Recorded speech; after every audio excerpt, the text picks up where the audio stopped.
quiet neighborhood is shaken when Marcus Adams, a successful black doctor, moves in, and a simple walk leads to a tense confrontation. Emily, a longtime resident, sees him as a threat and calls the police, setting off a series of events that neither could have expected. When fate forces Marcus to save Emily's life, both are pushed to confront their deepest fears and prejudices. What happens next will change them both forever. Curious to see how it all unfolds? Like, comment, and subscribe for more powerful stories that challenge the way we see the world. The morning Marcus Adams and his wife Rachel officially moved into their new home in River Glen, it felt like the culmination of years of struggle, hard work, and sacrifice. As the moving truck rolled into the cul-de-sac, Marcus stood by their front porch, watching the last traces of summer give way to the coolness of autumn.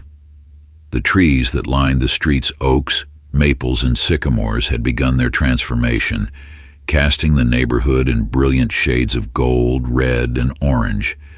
The air was crisp, and the sky was pale blue, as if welcoming them to their new life. River Glen was an affluent neighborhood on the outskirts of the city, where people took pride in their perfectly manicured lawns and expensive cars.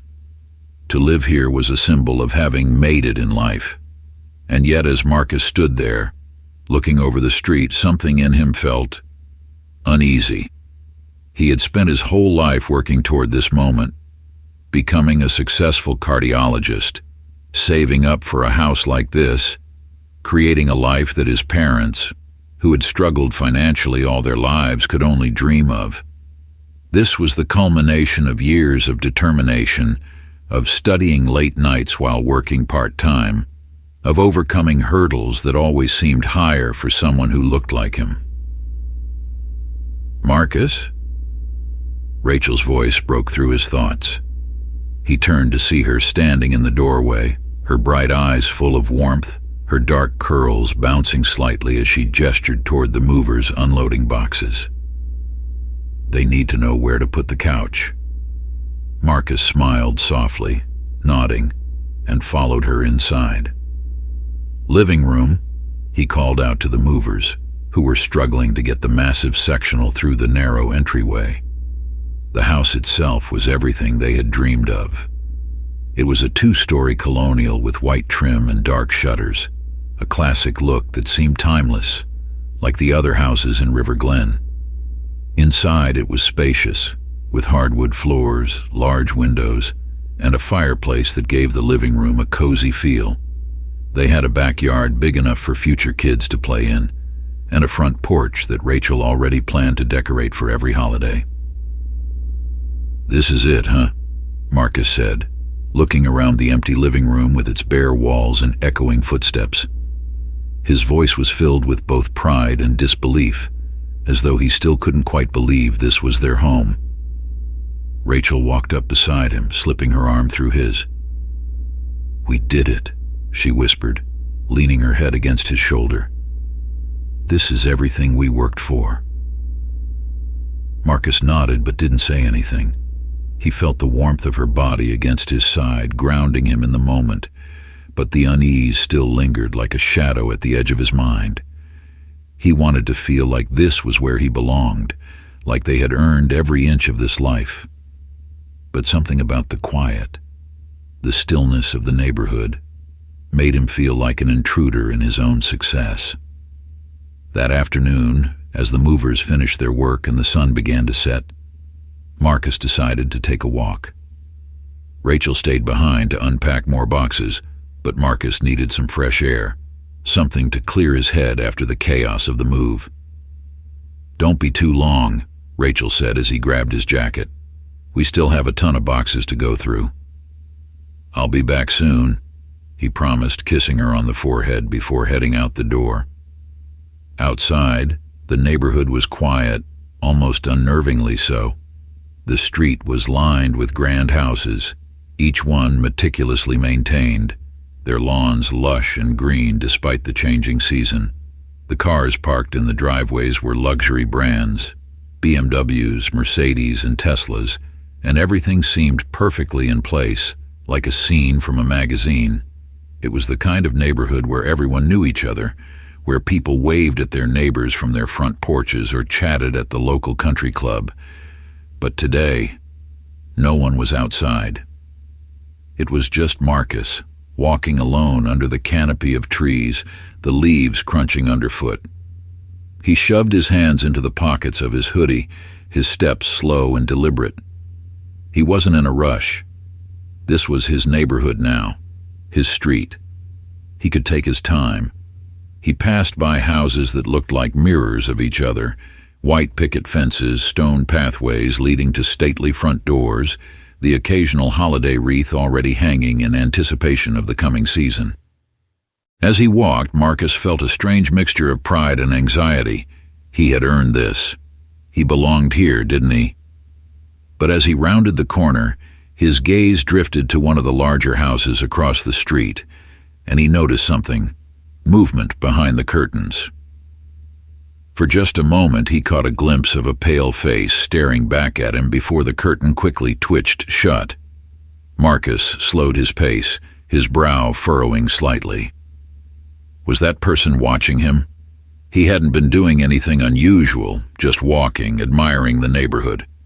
But the way the curtain had snapped shut made him feel as though he had done something wrong, as though his presence alone had been a cause for concern.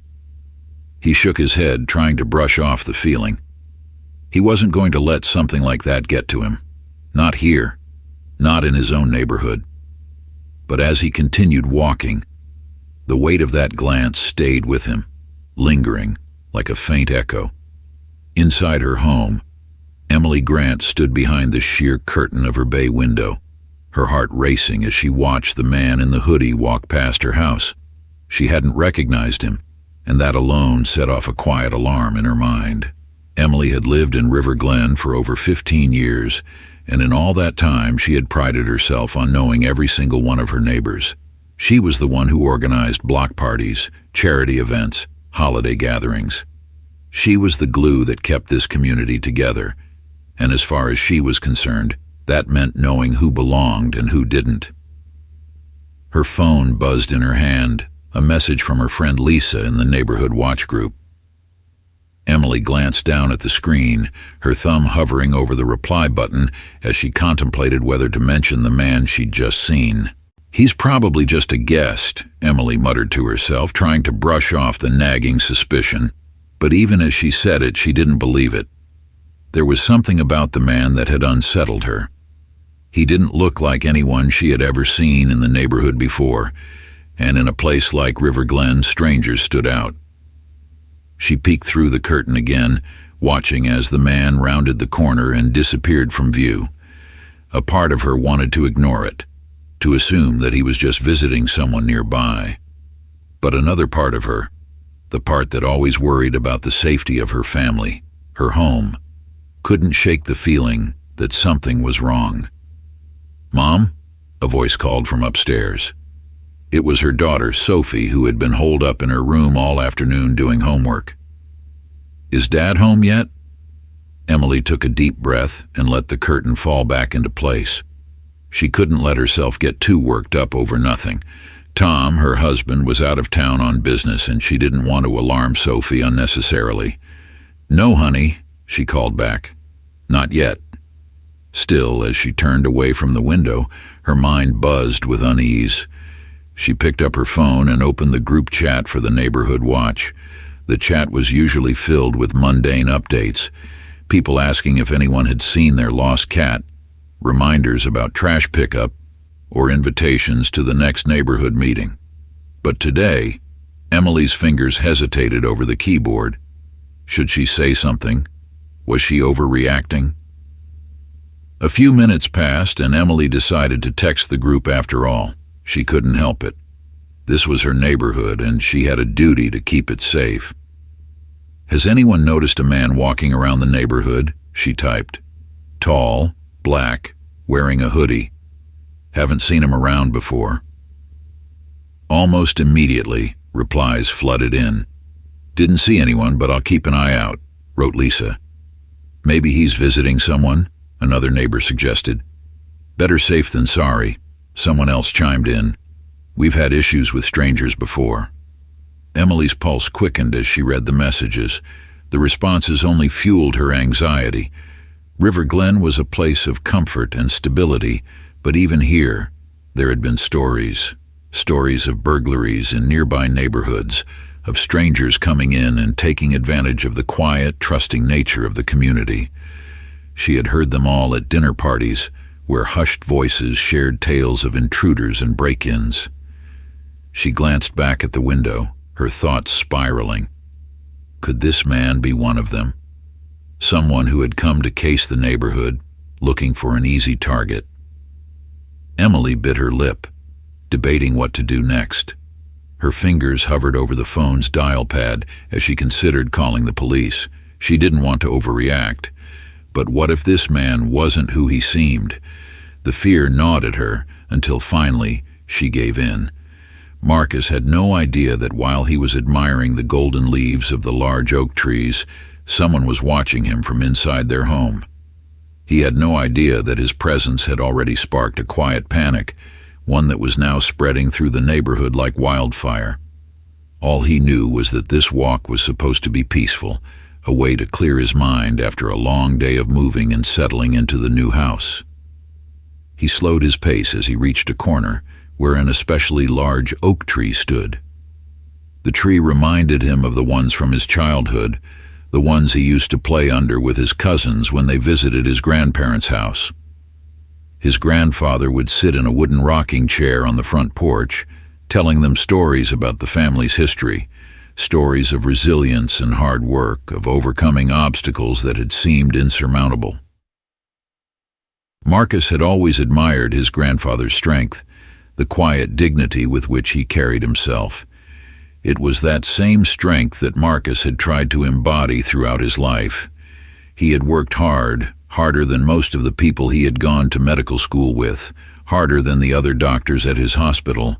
He had to, because at every step of his journey he knew that people were watching him, judging him, questioning whether he truly deserved to be where he was. Even now, standing in this quiet, affluent neighborhood, he couldn't shake the feeling that eyes were on him, that his place here was not entirely accepted. But maybe that was just in his head.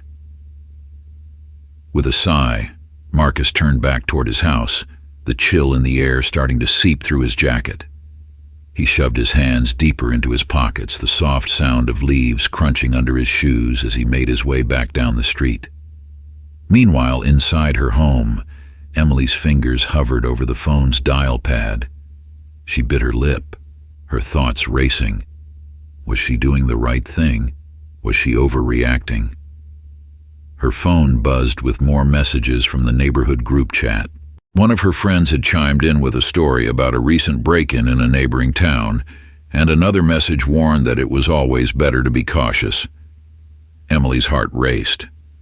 She didn't want to be the kind of person who called the police without a good reason, but the more she thought about it, the more certain she became that something was off. Finally, she took a deep breath and dialed 911. "Yes, there's a man walking through our neighborhood," she said, trying to keep her voice steady. "He looks out of place. I think he might be hiding something in his hoodie, maybe checking if someone's home." The operator was calm and professional, asking for more details. Emily provided them, feeling a strange mixture of relief and guilt as she spoke. She didn't want to jump to conclusions, but the stories she had heard over the years, the warnings from her friends, the whispers at neighborhood gatherings, kept replaying in her mind. The operator assured her that a patrol car would be sent to check out the situation. Emily hung up the phone, her heart still racing. She told herself that she had done the right thing, that she was protecting her neighborhood, her family. But even as she tried to convince herself, a small voice in the back of her mind whispered that maybe, just maybe, she had overreacted. Outside, Marcus was just turning onto his street, unaware of the patrol car that was already making its way through the neighborhood, its lights flashing in the distance. As Marcus neared his house, he felt a strange sense of peace settle over him. The stress of the day had started to melt away, and for the first time he allowed himself to imagine what life would be like here. He pictured sitting on the porch with Rachel, drinking coffee on lazy Sunday mornings, hosting barbecues in the backyard with friends and family. Maybe they'd even start a family here, raising their children in a safe, comfortable environment. That was the dream, wasn't it? But the sound of sirens, faint at first, pulled him out of his thoughts. He stopped walking, his body tensed as the noise grew louder. It wasn't until the patrol car rounded the corner, its lights flashing, but the siren now silent, that Marcus's heart sank. He had been through this before, too many times, in fact. The patrol car slowed as it approached, and two officers stepped out. One male, tall and broad-shouldered, with a firm expression on his face, and the other female, her eyes more cautious, as if uncertain of what was unfolding. "Sir, can we speak with you for a moment?" the male officer said. His hand rested lightly on his belt as he approached. Marcus took a deep breath, forcing himself to stay calm. "Is there a problem, officer?" he asked, though he already knew the answer. "We received a call about someone matching your description," the officer explained, "just doing a routine check. Do you live here?" The question wasn't surprising, but it still stung. Marcus knew it wasn't about the words themselves. It was about what they represented, the assumption that he didn't belong, that his presence here was something to be questioned. "Yes, I live here," Marcus said, his voice steady but firm. "I just moved in a few days ago." The female officer glanced at her partner, then went back to Marcus. "Can we see some ID?" Without hesitation, Marcus reached into his pocket, careful to move slowly, and pulled out his wallet. He handed over his driver's license, keeping his expression neutral even as his pulse quickened. The officers studied his ID for a moment, exchanging glances. The tension in the air was palpable. After what felt like an eternity, the female officer handed back his ID with a tight smile. "Thank you for your cooperation, sir. Sorry for the inconvenience." Marcus nodded, but the bitterness of the encounter lingered as the officers returned to their car. He watched as they drove off, their flashing lights fading into the distance, leaving him standing alone on the quiet, tree-lined street. The peace of his evening walk had been shattered. Marcus stood there, feeling the weight of the encounter settle heavily on his chest. The street was quiet again, the flashing lights of the patrol car now a distant memory.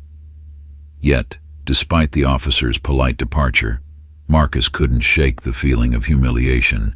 The bitter taste of injustice clung to him, the reality that no matter how successful he had become, there were still spaces, like River Glen, where he would always be questioned.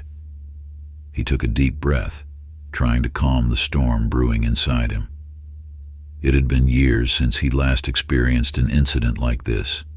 He had grown used to it in college, even in medical school, where the unspoken rules were different for him compared to his white colleagues. But standing in front of his new home in this idyllic neighborhood, being stopped by the police for simply walking, it brought all those memories flooding back. Just as Marcus started to walk toward his house, the sharp crack of a door slamming open interrupted the stillness. He turned around slowly and saw a woman, Emily Grant, storming down her front lawn.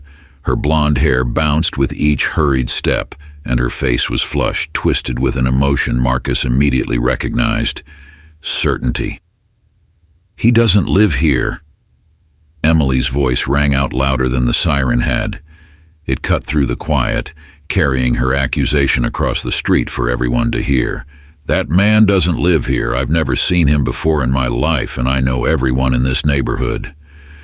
Marcus's heart sank further, but this time it was accompanied by a surge of frustration. He had already shown the police his ID. He had already been questioned and proven that he belonged. But now, this woman, this stranger, had taken it upon herself to escalate the situation once more. He watched as she marched toward the officers, her steps quick and determined like a prosecutor sure of her case. The police patrol car, which had just begun to pull away, screeched to a halt. The male officer, Officer Johnson, exchanged a glance with his partner before stepping out again, visibly tense. The female officer, Officer Myers, followed him more cautiously, her eyes flicking between Emily and Marcus. Emily stopped halfway across her lawn, her fists clenched at her sides.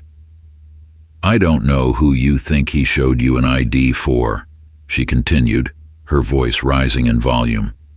"But I'm telling you, he doesn't belong here. I've lived in River Glen for 15 years, and I know all my neighbors. His type of people aren't one of them." Marcus stood frozen, disbelief coursing through him. He could feel the anger bubbling up, his fists tightening at his sides. How had it come to this? He had just moved into the neighborhood. He had done everything right. He had followed their instructions, given his address, and presented his ID. Yet here he was, facing an accusation that cut deeper than any question the police had. The male officer, now visibly uncomfortable, stood a little taller and squared his shoulders. He looked over at Marcus, his brow furrowed. "Ma'am, we've already spoken to the gentleman," he said, his tone professional but strained. "He gave us his address and identification. We've already checked it out." Emily, however, was undeterred. She waved her hand dismissively, her gaze fixed on Marcus. "I don't care what ID he showed you. It could be fake for all you know. People get fake IDs online all the time. He doesn't belong here. Just look at him. He doesn't even look like he can afford a house in this neighborhood." The words hung in the air like a poisonous cloud, suffocating and thick. Marcus felt a knot form in his stomach, but he forced himself to breathe, to maintain control. Losing his temper now wouldn't help. It would only prove what people like Emily already assumed about him, that he was dangerous, that he didn't belong. The female officer, Officer Myers, took a step forward, her hand resting lightly on the top of her taser holster. Her eyes were filled with uncertainty as she glanced between Emily and Marcus. "Ma'am, please calm down," she said, her voice measured. "We've checked his information. He lives here. There's no reason to escalate this." Emily's face twisted in frustration, her cheeks flushed with indignation. "Are you seriously going to take his word over mine? I'm telling you, I've never seen him before, and I know everyone who lives here. You need to double-check. Just look at him. He doesn't belong." Officer Johnson rubbed the back of his neck, clearly torn between maintaining control of the situation and placating the angry woman before him. He turned to Marcus, his expression tight. "Sir, I'm going to need you to show us that ID again, just to clear things up." There it was again, the unspoken accusation that stung more than any direct insult could. Marcus had already shown his ID. He had already proven himself, but here they were, asking him to do it again, because a white woman had declared with confidence that he didn't belong. Slowly, Marcus pulled his wallet from his pocket once more. His movements were deliberate, careful, as he handed over the ID for a second time, his pulse quickening with each passing moment. The officers inspected it again, but this time Emily leaned over Officer Johnson's shoulder, trying to catch a glimpse of the address. Her face twisted with disbelief. "That's impossible," she muttered under her breath. "There's no way." The officers exchanged glances, the tension between them clear. Officer Myers shifted uneasily beside her partner, her fingers drumming nervously against the handle of her taser. It was as if they were waiting for Emily's final word, as if her proximity to the neighborhood, her status as a long-term resident, carried more weight than Marcus's ID ever could. "Are you sure, ma'am?" Officer Myers asked, her tone gentler now, as though she was seeking confirmation from Emily. Emily's eyes flashed with anger as she nodded furiously. "Yes, I'm sure. He must have snuck in somehow, probably staying at a friend's house or something. But he doesn't live here, and I won't let someone who doesn't belong walk around this neighborhood unchecked." Marcus's blood boiled as he stood there, listening to the blatant racism wrapped in polite language. His right to exist in his own neighborhood was being challenged by a woman who didn't know him, who had never spoken to him, who had simply looked at him and decided that he didn't belong. And worse, the officers were hesitating, torn between the authority of her whiteness and the facts that were literally in their hands. "Look," Marcus said, his voice calm but steely. "I've already given you my address and ID. I don't know what more you need, but this is my neighborhood. I live here. I have just as much right to be here as anyone else." His words carried the weight of 1,000 unspoken frustrations, a lifetime of having to justify his presence in spaces where he was constantly told, either subtly or overtly, that he didn't belong. Officer Johnson's face tightened as he glanced between Marcus and Emily, clearly uncertain of how to proceed. Finally, he turned back to Emily, whose expression was now a strange mixture of triumph and righteousness. "Ma'am," he began slowly, as though trying to defuse a bomb, "the gentleman has provided us with his identification and his address. We have no reason to believe there's anything wrong here.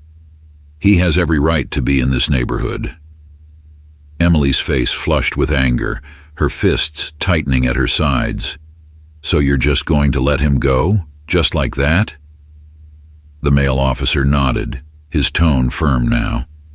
"Yes, ma'am. Unless you have actual evidence of wrongdoing, there's nothing more we can do." Marcus watched as Emily's face contorted with frustration, her certainty beginning to crumble under the weight of the facts. But even as the officers started to walk back toward their patrol car, she wasn't finished. She stepped forward, her voice dropping to a hiss. "This isn't over," she spat, glaring at Marcus. "I'll be watching, and I'll find out the truth." Marcus stood there, his chest tight, watching as the officers drove away, leaving him with the bitter taste of the encounter still lingering in the air. Emily turned on her heel and stormed back into her house, slamming the door behind her. The street was quiet again, but for Marcus, peace had been shattered. Marcus sat at the kitchen table, his hands wrapped around a mug of coffee that had long since gone cold. His gaze was fixed on the view outside the window, the same peaceful tree-lined street that had once filled him with a sense of accomplishment, of having finally made it. Now, though, that view felt tainted. The idyllic image of River Glen, with its manicured lawns and white picket fences, had been shattered by the encounter with Emily and the police. Rachel entered the kitchen quietly, her eyes immediately going to Marcus. She had known something was wrong the moment he came home last night. His usual calm, reserved demeanor had been replaced with a heavy silence that weighed down the air around him. She hadn't pressed him about it right away, but now, as the sunlight streamed through the window, she knew they couldn't ignore it any longer. "Marcus," Rachel said softly, sitting down across from him. "Do you want to talk about what happened?" Marcus didn't respond at first. He simply stared at the mug in his hands, his mind replaying the events of the previous night, the flashing lights of the police car, the accusatory tone in Emily's voice, the way the officers had hesitated when she insisted he didn't belong. It was a scene he had experienced too many times before, and yet each time it cut just as deep as the last. After a long pause, Marcus finally spoke, his voice low and strained. "I was stopped by the police last night." Rachel's eyes widened with concern. "What? Why?" "Because someone in the neighborhood, Emily, that woman across the street, called them," Marcus said bitterly. "She didn't recognize me, so she assumed I didn't belong here. And the police, of course, showed up and questioned me like I was a criminal." Rachel's heart sank as she listened to him. She reached out and gently took his hand, her fingers squeezing his reassuringly. "I'm so sorry," she whispered, her voice thick with emotion. "You didn't deserve that. No one does." Marcus shook his head, frustration bubbling to the surface. It's not even about what happened last night. It's about the fact that no matter where I go, no matter how much I achieve, there's always going to be someone who looks at me and sees a threat. I moved here to give us a better life, to have a place where we could feel safe and comfortable, but..." He trailed off, his jaw tightening. "I thought things would be different here. I thought we could finally just exist without being questioned, but I was wrong." Rachel's grip on his hand tightened as she searched for the right words. "I don't know what to say, Marcus. I hate that this is happening to you, happening to us, but we'll get through it. We'll face it together." Marcus looked at her, the anger in his eyes softening just a little. He knew Rachel was right. They had always faced challenges together, and this would be no different. But it didn't change the fact that River Glen no longer felt like the safe haven he had once imagined. That day, Marcus went to work at the hospital where he tried to lose himself in his routine. He spent hours seeing patients, focusing on their medical needs and setting aside his own. But no matter how hard he tried to push it away, the events of the previous night lingered in the back of his mind. The weight of being questioned in his own neighborhood, the disbelief in Emily's eyes, and the quiet, unspoken racism that had seeped into every part of the encounter, it all sat heavy on his chest. He couldn't shake the feeling that even here, he didn't fully belong. Emily sat at her kitchen table, staring blankly at the emails on her laptop screen. Her usual morning routine, checking her calendar, planning out her day, had been completely derailed by the confrontation the night before.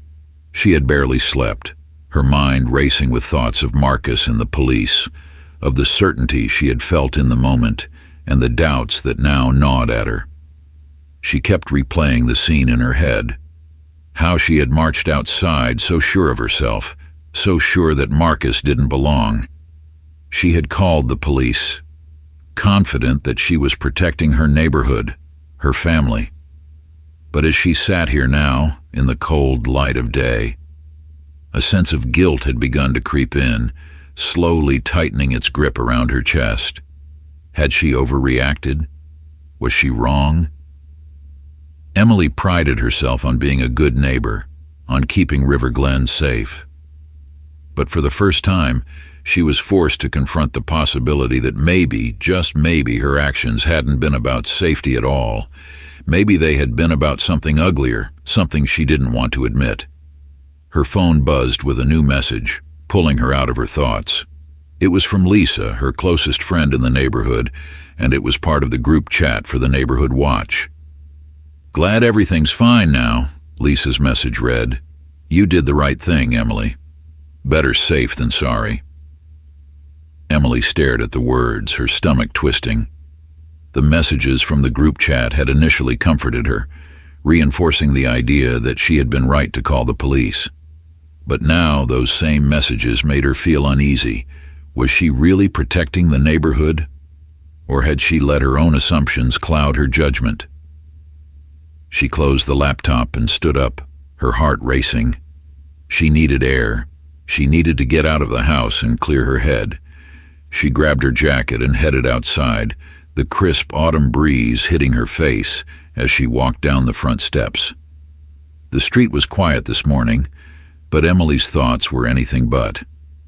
She walked aimlessly for a while, her footsteps crunching on the fallen leaves that littered the sidewalk. Every time she passed a house, she wondered if the people inside were looking at her the way she had looked at Marcus, judging her, assuming things about her that weren't true. It wasn't until she reached the end of the block that she saw Marcus again. He was getting into his car, his expression unreadable, but Emily could feel the tension radiating off of him even from this distance. Her stomach tightened as she watched him, her mind swirling with guilt and uncertainty. She wanted to apologize, to explain herself, but what could she possibly say that would make any of it better? Before she could stop herself, Emily crossed the street, her heart pounding in her chest. She didn't have a plan. She just knew she had to say something. She couldn't let this sit between them. festering like a wound that wouldn't heal. "Marcus," she called out, her voice shaky as she approached him. Marcus paused, turning to look at her. His face was calm, but his eyes were hard, guarded. "Hi," Emily said, her voice barely above a whisper. I just wanted to talk." Marcus crossed his arms, his posture tense. "What is there to talk about?" Emily swallowed hard, her hands trembling as she tried to find the words. "I wanted to apologize," she began, "for last night. I didn't mean to. I didn't mean to accuse you of anything. I just thought—" "You thought what?" Marcus interrupted, his voice cool. "You thought I didn't belong. You thought I was dangerous. Is that it?" Emily flinched at the sharpness in his tone, but she couldn't deny the truth of his words. "I was scared," she admitted, her voice small. "I've heard stories about break-ins, and I thought you might have been—" Marcus shook his head, his expression darkening. "You thought I was a criminal because I was walking down the street. That's what it comes down to, isn't it?" Emily's throat tightened, tears pricking at the corners of her eyes. "I didn't mean it like that," she whispered, but even as she said it, she knew how hollow it sounded. Marcus stared at her for a long moment, his gaze piercing. "You didn't mean it like that?" he repeated, his voice low. "Do you even understand what you did? You called the police on me. Do you know how dangerous that is for someone like me, for a black man? Do you understand what could have happened?" The weight of his words hit Emily like a punch to the gut. She hadn't thought about it like that. She had been so caught up in her own fear, her own assumptions, that she hadn't considered the very real consequences of her actions. She hadn't considered the danger she had put Marcus in. "I'm sorry," she whispered, her voice breaking. "I didn't think—" "No, you didn't," Marcus said sharply. "And that's the problem." He turned away from her, his shoulders tense, and Emily felt a wave of shame wash over her. She had wanted to make things right, but instead, she had only made things worse. She had thought an apology would be enough, but now she realized that no amount of words could undo the damage she had caused. Marcus got into his car without another word and drove away, leaving Emily standing there feeling more alone than she had ever felt in her life. In the days following the confrontation between Marcus and Emily, the tension in River Glen began to ripple outward, like a stone dropped into still water. The neighborhood, usually quiet and orderly, was now buzzing with whispered conversations, concerned glances, and an undercurrent of unease that no one could quite ignore. It started with the neighborhood watch group, where the conversation about the incident spread quickly. Some residents, like Lisa and a few others, continued to defend Emily's actions, insisting that she had done what any good neighbor would have done. They spoke in hushed tones about the need for vigilance, for keeping River Glen safe from outsiders who didn't belong. But not everyone agreed. A growing number of residents, including John, a middle-aged man who had lived in River Glen for over a decade, began to question the assumptions that had been made about Marcus. At the next neighborhood watch meeting, held in Emily's living room, the tension finally came to a head. The room was packed, more residents than usual crowding into the space, their faces serious as they sat in a semicircle around Emily. The meeting had been called to address neighborhood safety, but everyone knew what the real topic of discussion was. Emily stood at the front of the room, her hands clasped tightly in front of her as she addressed the group. She had rehearsed what she was going to say, trying to keep her voice calm and measured, but as she looked around at the familiar faces of her neighbors, she felt a knot of anxiety tightening in her chest. "I know there's been a lot of talk lately about what happened the other night," Emily began, her voice steady but tight. "I just want to say that I was acting out of concern for the safety of our neighborhood. I didn't know who Marcus was, and I thought it was better to be safe than sorry." A few murmurs of agreement rippled through the crowd, but not everyone looked convinced. John, who had been sitting quietly in the back, suddenly stood up, his arms crossed as he addressed the room. "I get that you were trying to protect the neighborhood, Emily," he said, his voice firm. "But let's be honest. You called the police on Marcus because you didn't recognize him, not because he did anything wrong. You made assumptions about him based on nothing more than how he looks." Emily's stomach tightened as she met John's gaze. "I wasn't making assumptions," she protested. "I was just being cautious." "Cautious?" John repeated, raising an eyebrow. "Or were you just afraid? Afraid of someone who didn't look like you? Because that's what this feels like to me." A few heads nodded in agreement, while others remained silent, shifting uncomfortably in their seats. "I was scared," Emily admitted, her voice quieter now. "There have been break-ins in nearby neighborhoods, and I didn't want to take any chances. But Marcus isn't some random stranger," John pressed. "He's our neighbor. He lives here. And you called the cops on him like he was a criminal." The room grew tense as John's words hung in the air. Emily could feel the eyes of the group on her, the judgment weighing heavily on her shoulders. She had never intended for things to get this complicated. But now it was clear that her actions had caused a rift in the community. "I thought I was doing the right thing," Emily said, her voice barely above a whisper. "I was just trying to keep everyone safe." "Maybe next time," John said, his voice softening. "We should get to know our neighbors before we assume the worst." The meeting ended with more tension than resolution. Some residents left quietly, while others stayed behind to discuss what had been said. But as Emily sat in her living room after everyone had gone, she couldn't shake the feeling that something had shifted. The neighborhood wasn't the same anymore, and neither was she. That evening, as the sun dipped below the horizon, Emily found herself standing by the window, staring out at the empty street. The air outside was cool, a breeze rustling through the trees and sending the last of the autumn leaves spiraling to the ground. The meeting had left her feeling more conflicted than ever. She had always seen herself as a good person, a good neighbor. But now, for the first time, she was starting to question everything: her actions, her assumptions, her role in the neighborhood. Was she really the kind of person who judged others based on nothing more than their appearance? Was she really the kind of person who would call the police an innocent man? The guilt gnawed at her, twisting her stomach into knots. She couldn't shake the image of Marcus's face, the anger and disappointment in his eyes as he confronted her. She had tried to apologize, but it hadn't been enough. Nothing she could say would ever make it enough. As Emily stood there, lost in thought, a sharp pain suddenly shot through her chest. It was so sudden, so intense, that it took her breath away. She gasped, clutching at her chest as the pain spread, radiating down her arm and into her neck. Her vision blurred, and for a moment she thought she was going to faint. Panicking, Emily stumbled toward the front door, desperate for help. But as she reached the porch, her legs gave out, and she collapsed onto the lawn, the world spinning around her. She tried to call out, but her voice was weak, barely more than a whisper. The pain was overwhelming now, each breath a struggle.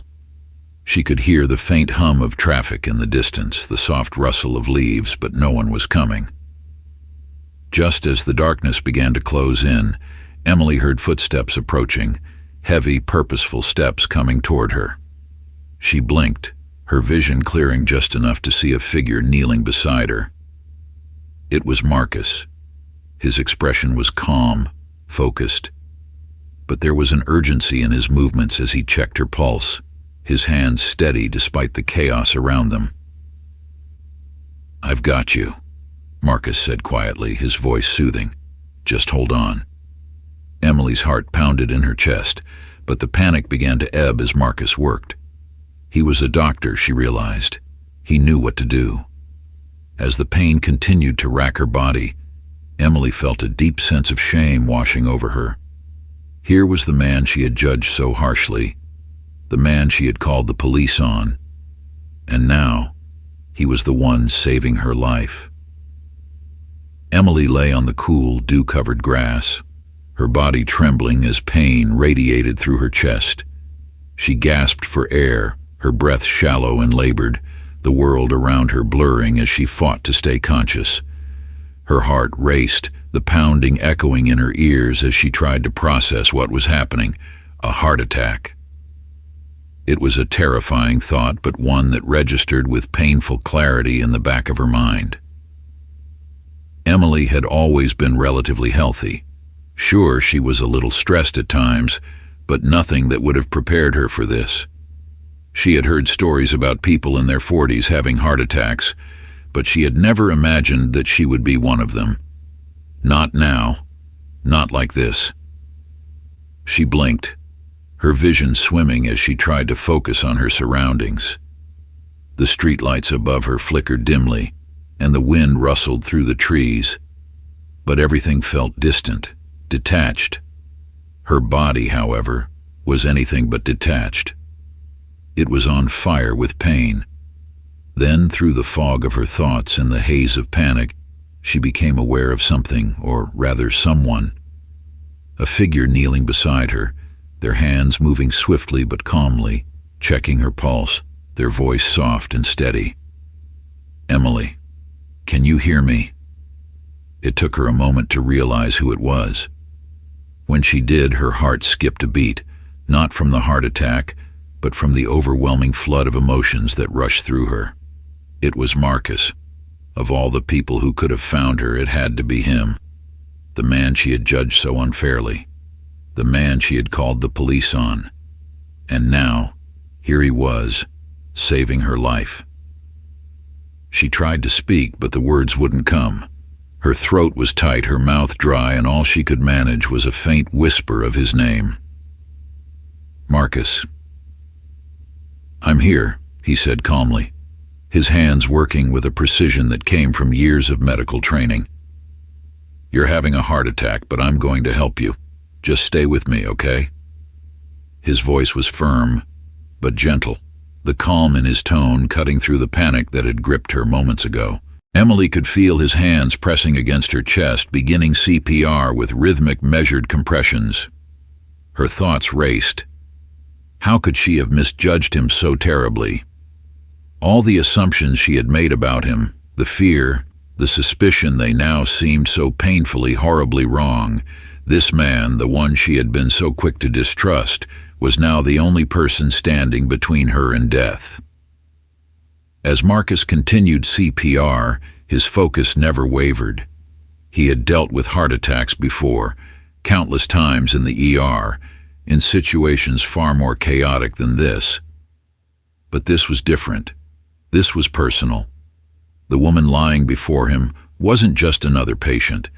She was the person who had caused him so much pain, who had called the police on him simply to walk in his own neighborhood, and yet, none of that matters now. None of it. Because at the end of the day, Marcus had taken an oath. He had sworn to save lives, no matter whose life it was. It was who he was, who he had always been. Anger, the frustration, the resentment, all of it was pushed aside in that moment, replaced by the singular focus of keeping Emily alive. He pressed down on her chest again, counting under his breath as he administered compressions. Her pulse was weak, her breathing shallow, but she was still with him. He could feel it, just barely. His eyes flicked up toward the street, looking for any sign of help. He had already called for an ambulance, and they had assured him they were on their way. But in these moments, every second felt like an eternity. He knew time was running out. The minutes stretched on, and Marcus continued his work, his hands moving with steady precision as he kept Emily's blood flowing, kept her heart beating, kept her alive. He had performed CPR hundreds of times before, but this was different. He felt the weight of it, the gravity of the situation pressing down on him with every breath he took. And then, finally, in the distance he heard it, the wail of an approaching ambulance. Relief washed over him, But he didn't let it slow him down. Not yet. Emily wasn't out of danger, not even close. The ambulance pulled up to the curb, its flashing lights casting an eerie glow over the quiet street. 2 paramedics rushed out, their faces serious as they assessed the situation. Marcus quickly gave them a rundown of Emily's condition, his words clear and concise, his medical expertise evident in every sentence. "She's mid-40s, no known history of heart issues," Marcus said, stepping aside as the paramedics began to take over. "She collapsed about 5 minutes ago. I've been doing compressions, but her pulse is weak." One of the paramedics nodded, quickly administering oxygen while the other prepped the defibrillator. Marcus watched as they worked, his heart still racing, his adrenaline still pumping. He had done everything he could, but now it was up to them. The paramedics shocked Emily's heart, her body jolting on the ground, and Marcus held his breath, waiting for a response. For a moment there was nothing, and then, slowly, her pulse began to strengthen. Her breathing became more regular. She was stabilizing. Marcus exhaled a breath he hadn't realized he'd been holding. The paramedics lifted Emily onto a stretcher, strapping her in securely as they prepared to transport her to the hospital. One of them turned to Marcus, giving him a nod of appreciation. "You did good," the paramedic said. "If you hadn't been here, she probably wouldn't have made it." Marcus nodded, his face expressionless, though inside he felt a strange mixture of relief and exhaustion. He had saved her, but it didn't feel like a victory. Not really. The ambulance doors closed, and Marcus stood there for a long moment, watching as the vehicle disappeared down the street, its sirens fading into the distance.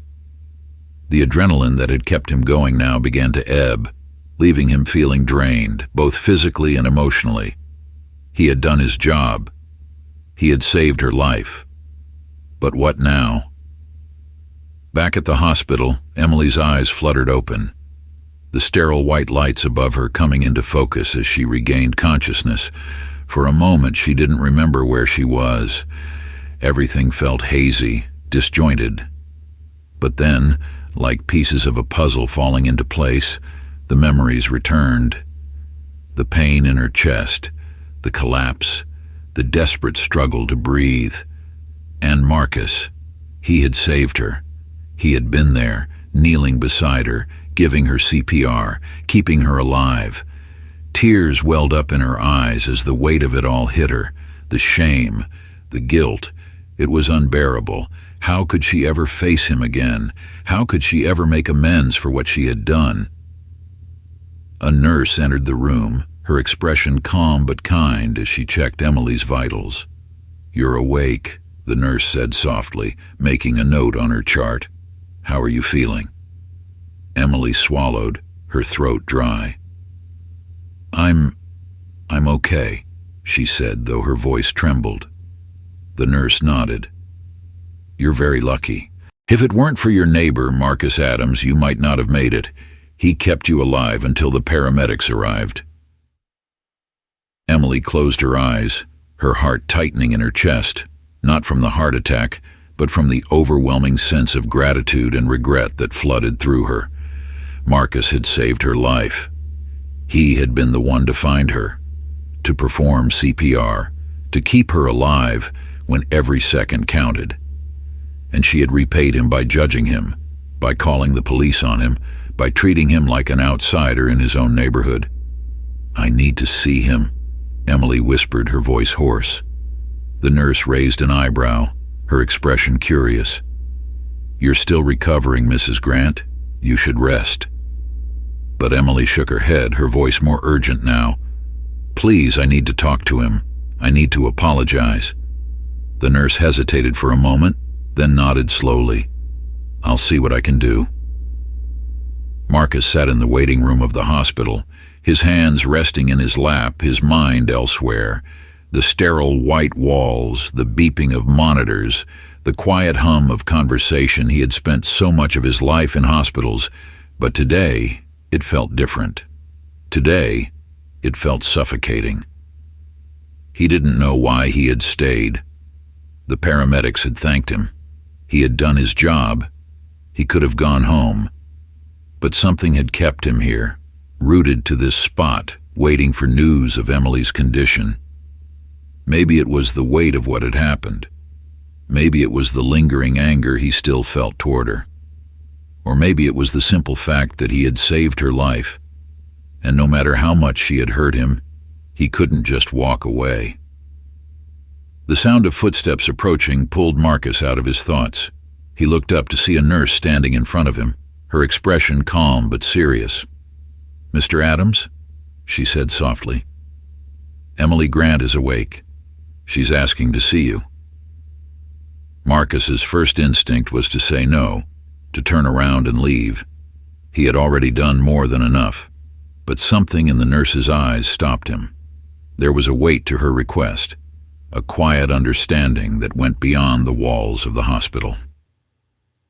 Marcus stood up slowly, his body still aching from the stress of the day. "Where is she?" he asked quietly. The nurse led him down a quiet hallway, the fluorescent lights casting a sterile glow over the linoleum floors. When they reached Emily's room, the nurse gave him a nod before stepping aside, leaving Marcus to decide whether or not to enter. For a long moment, Marcus just stood there, his hand resting on the door handle, his mind racing. He had no idea what he was going to say. What could he say? The emotions he had buried for so long were bubbling to the surface: anger, hurt, exhaustion. But finally, he took a deep breath and opened the door. Inside, Emily was lying in the hospital bed, her face pale but her eyes wide with emotion. When she saw Marcus standing in the doorway, her breath caught in her throat. "Marcus," she whispered, her voice trembling. He didn't say anything at first, he just stood there watching her, waiting. Emily's eyes filled with tears as she struggled to find the words. I don't even know where to start," she said quietly. "You saved my life. After everything I did to you, you saved me. I don't deserve that. I don't deserve your kindness." Marcus crossed his arms, his expression unreadable. "It's not about deserving," he said simply. "I'm a doctor. It's my job to save lives, even yours." Emily flinched at the coldness in his tone, but she knew she deserved it. "I'm so sorry," she whispered, her tears spilling over. "For everything. I was wrong. I was so wrong, and I can't ever make up for it. But I want you to know how truly sorry I am." For a long moment, Marcus didn't respond. He could see sincerity in her eyes, the regret etched into every word she spoke. But the pain she had caused him was still fresh, still raw. Finally, he let out a slow breath. "It's not enough to be sorry, Emily," he said, his voice calm but firm. "You need to do better. You need to change. Because this—" He gestured between them. "This can't happen again." Emily nodded, tears streaming down her face. "I will," she whispered. "I promise." Marcus stood there for a moment longer, his heart heavy with the weight of everything that had happened. Then, without another word, he turned and walked out of the room, leaving Emily to face the consequences of her actions. The days following Emily's heart attack were a blur of doctors, tests, and quiet reflection. Lying in her hospital bed, Emily had little to do but think. She stared at the sterile white ceiling, her mind swirling with thoughts she could no longer avoid. The physical pain had begun to subside, but the emotional toll weighed heavily on her.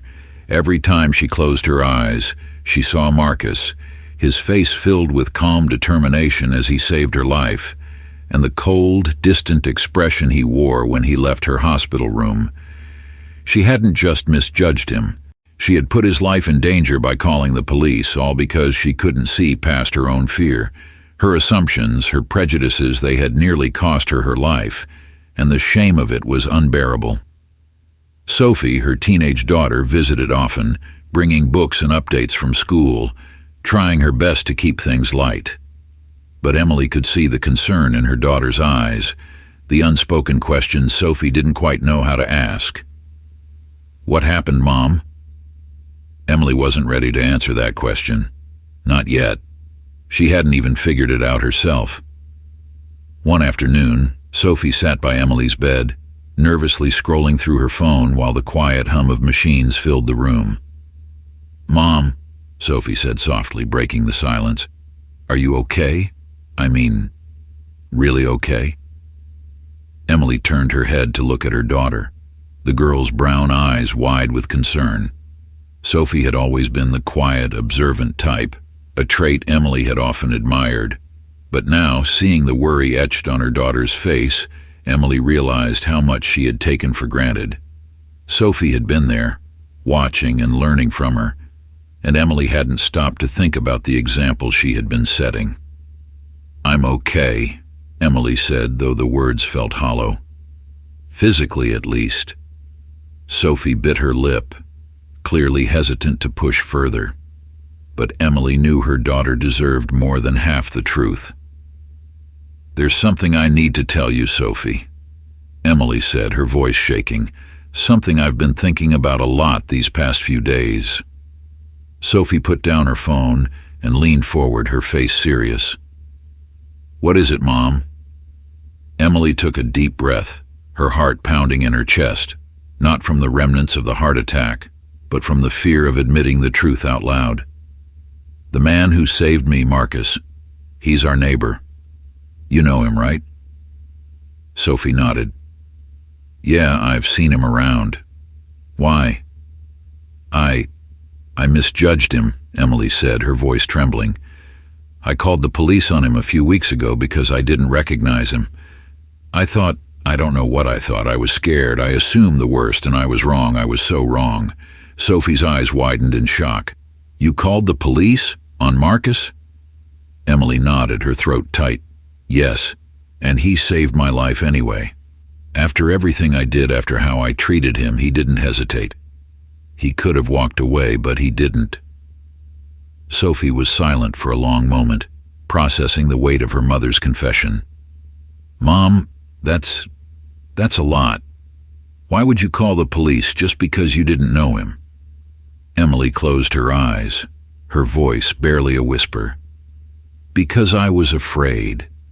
And I've realized that my fear wasn't about him.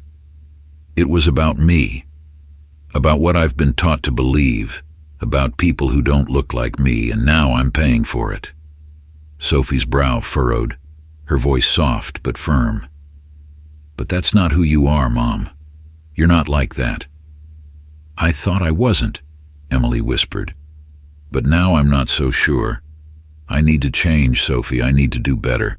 I don't want you growing up with the same fears, the same blind spots that I've had." Sophie reached out, taking her mother's hand. "Then change, Mom. If you know you were wrong, fix it. It's never too late." Emily blinked back tears, her daughter's words hitting her like a wave. It was so simple, yet so profound. Change. That's what she needed to do, and it wasn't going to happen overnight. But it had to start somewhere. It had been 2 weeks since Emily was discharged from the hospital. The cool October air had begun to settle in River Glen, and the neighborhood looked as picturesque as ever, with its golden leaves and quiet streets. But for Emily, everything felt different now. She hadn't seen Marcus since the day he saved her life, and the thought of facing him again filled her with anxiety. She knew she needed to apologize, really apologize this time, not just the half-hearted attempt she had made before, but she didn't know where to begin. The idea of confronting him, of standing in front of him, and admitting just how deeply she had wronged him, terrified her, but there was no avoiding it. If she was serious about changing, if she was serious about making things right, this was the first step. It was a sunny Saturday morning when Emily finally gathered the courage to walk across the street and knock on Marcus's door. She felt her heart pounding in her chest, her hands trembling as she stood on his porch. Her knees felt weak, and she almost turned around. But then she thought of Sophie, her daughter, watching her, waiting to see if her mother could truly make amends. She knocked, her breath catching in her throat as she waited. A few moments later, the door opened, and Marcus stood there. His expression was neutral, his face unreadable as he looked at her. For a moment, neither of them spoke. Emily could feel the weight of the silence between them, heavy with everything that had happened. She opened her mouth to speak, but the words stuck in her throat. Marcus raised an eyebrow. "Emily?" Emily swallowed, forcing herself to meet his gaze. "Marcus, I'm sorry. I know I've said that before, but I mean it this time. I'm truly sorry for what I did, for judging you, for calling the police. I was wrong, and I've been thinking about it ever since you saved me." Marcus's expression remained guarded, but he didn't interrupt her. Emily took a deep breath, her voice trembling as she continued. "You didn't have to save me. After everything I did, you could have walked away and I wouldn't have blamed you. But you didn't, and I've been trying to understand why. Why did you help me, Marcus? Why would you save someone who treated you the way I did?" Marcus stood still for a moment, considering her words. His eyes softened slightly, though his tone remained measured. "Because I'm a doctor, Emily, and it's my job to save lives, no matter who they are." "But it wasn't just about being a doctor, was it?" Emily asked, her voice quiet. "You could have called for help and left me there, but you didn't. You stayed. Why?" Marcus sighed, running a hand through his hair. "Because I believe in doing what's right, even when it's hard, even when it's unfair. I've spent my entire life being judged for things I can't control, my skin color, the way I look, but I can control how I respond to it. And in that moment, saving your life was the right thing to do." Emily's eyes filled with tears, her voice cracking as she spoke. "I don't deserve your kindness, Marcus. I don't deserve any of it. But I want to change. I want to do better. And I know I can't undo the damage I've caused, but I want to try." Marcus studied her for a long moment, his face softening as he saw the sincerity in her eyes. He could see that she was genuinely remorseful, that she wasn't just apologizing out of guilt, but because she wanted to be better. But even so, the hurt she had caused him wasn't something that could be easily erased. "You don't need my forgiveness, Emily," Marcus said finally. "You need to forgive yourself. And if you really want to change, then do it. Don't just say the words, show it." Emily nodded, wiping away her tears. "I will, I promise." For the first time, Marcus's expression softened into something resembling a smile. "Good." Emily exhaled, feeling a weight lift from her shoulders. It wasn't a full reconciliation, but it was a start, a second chance, and that was all she could ask for. In the weeks that followed, Emily began the slow, difficult process of change. It wasn't enough to apologize. She had to take action to show that she was serious about becoming a better person, and the first step was confronting the biases and assumptions that had led her to call the police on Marcus in the first place. She started by attending diversity and inclusion workshops at a local community center. The first session was uncomfortable, to say the least. Emily sat in a circle of chairs with a dozen other people, all of whom were there for different reasons. Some had faced discrimination, while others, like Emily, were there to confront their own privilege and learn how to do better. The facilitator, a woman named Maya, was patient but firm. She encouraged everyone to speak openly, to share their experiences without fear of judgment. When it was Emily's turn, she hesitated for a moment, unsure of how to explain why she was there. I'm here because I made a mistake," Emily said quietly. "A big mistake. I judged someone, my neighbor, based on his appearance. I called the police on him because I thought he didn't belong in my neighborhood. And I've been trying to figure out why I did that and how I can make sure it never happens again." Maya nodded, her expression kind but serious. It takes courage to admit when we've made a mistake. The important thing is that you're here now, ready to learn. It's not an easy journey, but it's necessary. As the sessions continued, Emily found herself opening up more and more. She listened to the stories of others, stories of pain, of fear, of resilience, and it made her realize just how much she had taken for granted.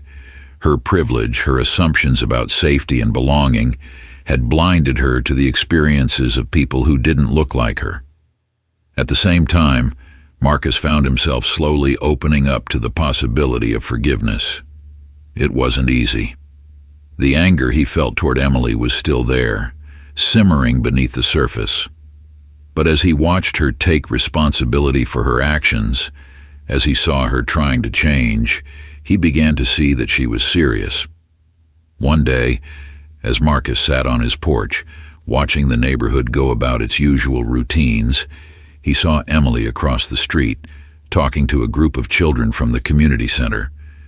They were laughing, playing with chalk on the sidewalk, and for the first time in a long time, Marcus smiled. Maybe people could change. Emily's journey wasn't without setbacks. There were times when she questioned whether she was really making a difference, whether her efforts were enough. She still felt the weight of her past actions, the guilt that lingered like a shadow over everything she did. But slowly, things began to change, not just for Emily, but for the entire neighborhood. River Glen had always been a tight-knit community, but it had also been insular, with little diversity. Emily had never noticed it before, but now it was impossible to ignore. As she became more involved in the community center, she began to see the importance of fostering a more inclusive neighborhood, one where everyone, regardless of their background, felt welcome. With Marcus's reluctant support, Emily helped organize a neighborhood event aimed at bringing people from different backgrounds together. It was a small event, just a barbecue at the local park, but it was a start. She invited people from the community center from neighboring areas and encouraged her neighbors in River Glen to come and meet people they might not have known otherwise. At first, the turnout was small. Some of her neighbors were hesitant, unsure of what to expect. But as the afternoon went on, more people arrived. Families from different backgrounds sat together, sharing food and conversation. Children played on the grass. Their laughter filled the air. Marcus stood off to the side, watching as the event unfolded. He had been skeptical at first, unsure if anything would really change. But as he saw people coming together, he began to feel a glimmer of hope. Emily approached him, her expression tentative. "What do you think?" she asked, her voice soft. Marcus looked around, taking in the scene. "It's a good start," he said quietly. Emily smiled, her heart lifting. It wasn't a grand gesture, but it was progress. And sometimes progress was enough. Months had passed since Emily's heart attack, and the crisp chill of winter had settled over River Glen. The neighborhood looked different now, perhaps not on the surface, but in the subtle ways that only someone who had lived there for years could notice.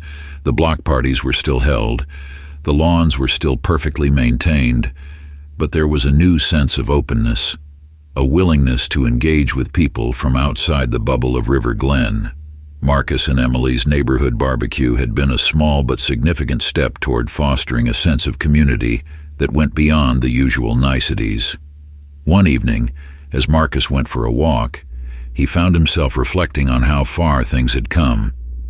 He had spent so much of his life feeling like an outsider, even in places he had earned the right to be.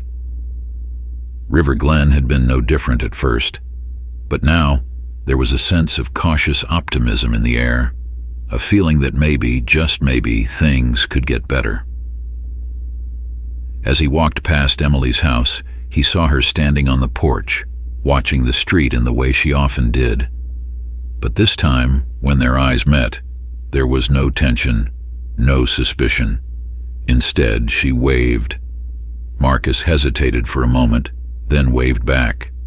It wasn't a perfect resolution. It wasn't a grand gesture of reconciliation, but it was something. It was a sign that, despite everything that had happened, they were both willing to move forward. And for Marcus, that was enough. Hey everyone, thank you so much for following along with this powerful story of growth, redemption, and understanding. If you enjoyed the journey of Marcus and Emily and want to hear more stories like this, stories that dive deep into human emotions, tackle real-world issues, and leave you reflecting long after you finish, make sure to subscribe to the channel. Hit the notification bell so you don't miss out on any upcoming content. There's more exciting, thought-provoking, and heartwarming stories coming your way.